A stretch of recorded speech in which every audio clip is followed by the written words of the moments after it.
முதல் வாதை முடிந்தது. இதோ இதற்கு பின்பு இன்னும் 2 வாதைகள் வருகின்றன. 6ஆம் தூதன் எக்காளம் ஊதினான்.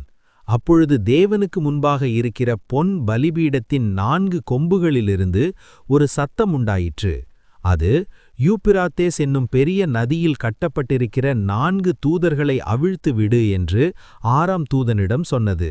அவ்வாறு அவிழ்க்கப்பட்ட அந்த 4 தூதர்கள் 1 மணி நேரத்துக்கும் 1 நாளுக்கும் 1 மாதத்துக்கும் 1 ஆண்டுக்கும் ஆயத்தமாயிருந்தவர்கள். அவர்கள் மனிதர்களின் 1/3 பங்கை கொல்லும்படியாக விடுவிக்கப்பட்டார்கள். குதிரை சேனையின் எண்ணிக்கை 200 மில்லியன்.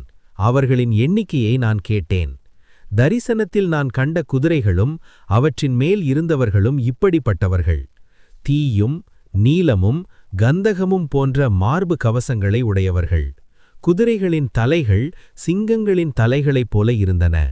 அவர்களுடைய வாயிலிருந்து தீயும் புகையும் கந்தகமும் வெளிவந்தன.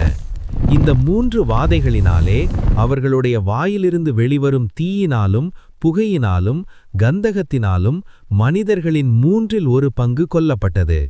குதிரைகளின் அதிகாரம் அவர்களுடைய வாயிலும் அவர்களுடைய தேள் வாள்களிலும் இருந்தது. அவர்களுடைய தேள் வாள்கள் பாம்புகளைப் போல தலைகள் உடையவையாக இருந்தன.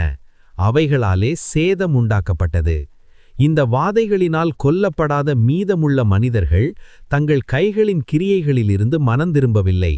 பிசாசுகளை சேவிப்பதையும் பார்க்கவும் கேட்கவும் நடக்கவும் முடியாத பொன் வெள்ளி செம்பு கல் மரம் ஆகிய விக்கிரகங்களை வழிபடுவதையும் விட்டு விலகவில்லை.